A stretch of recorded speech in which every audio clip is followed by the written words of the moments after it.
Hello everybody, Top Ball here. Today I want to go over the communities available in the Daggerheart Playtest Materials version 1.5. Combined with Ancestry, Community is the second half of what makes the background of your character, giving your character certain different traits and abilities based on where they were brought up. These things are fairly generic. For example, Wanderborn is any nomadic community, and Slyborn is any kind of community that lives outside the law.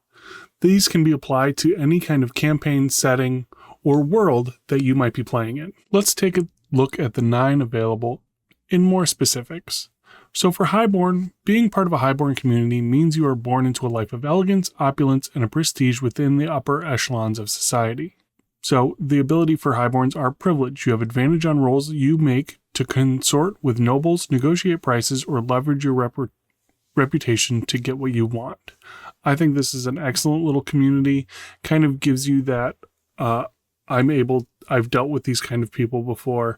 I know what to do, and getting advantage on those rules is very thematic, and I think a really great RP kind of community.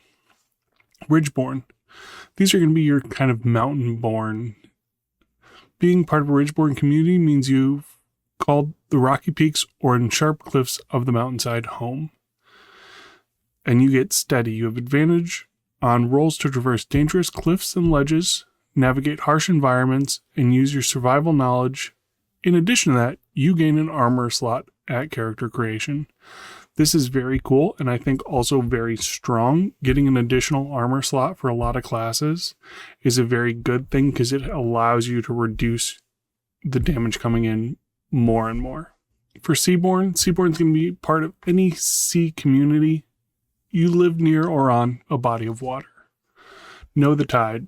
You can sense the ebb and flow of life. When you roll with fear, you put a token on this card. You can hold the number of tokens up to your level. Before you make an action roll, you can spend one of the or more of these tokens to add them as +1 modifiers to your roll. At the end of a session, clear all unused tokens. Very cool. I think very strong. And I like how they're kind of like leaning into the ebb and flow of life on the sea. Next up, Underborn. Being part of an Underborn community means that you're from a subterranean society. Low light living is what you gain for this community. When you're in an area with low lights or heavy shadow, you have advantage on rolls to hide, investigate, or perceive details within that area.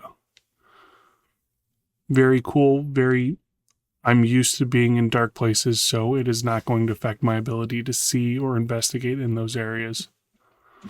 For Wildborn, means you live deep within the forest.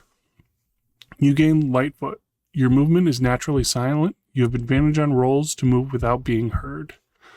I think it's fantastic, very thematic. I think this one might be a little bit situational, depending on what kind of campaign you're playing, but still very cool for living in the forest and kind of being able to move around quietly. Next up, we have Loreborn.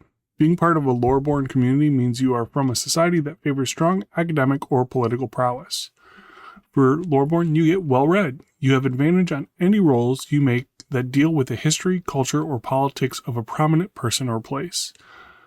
Again, really good one. You've spent your life surrounded by knowledge and academics, and you have an ability to deal with that knowledge, which I think is fantastic. Next up, we have Orderborn. Being part of an Orderborn society means you are from a collective that focuses on discipline or faith, and you uphold a set of principles that reflect your experience there.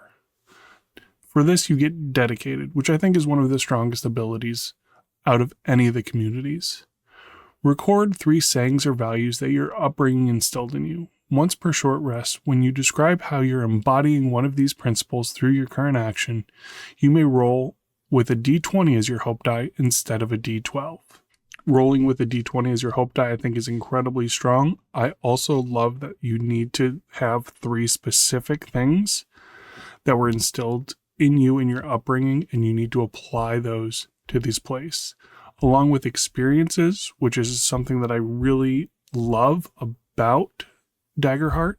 I think it really blends into the character that you're creating and how their specific experiences apply to the world at hand. Next up, we have Wanderborn. Being part of a Wanderborn community means that you've lived as a nomad, not having a permanent home, but experienced a wide variety of cultures.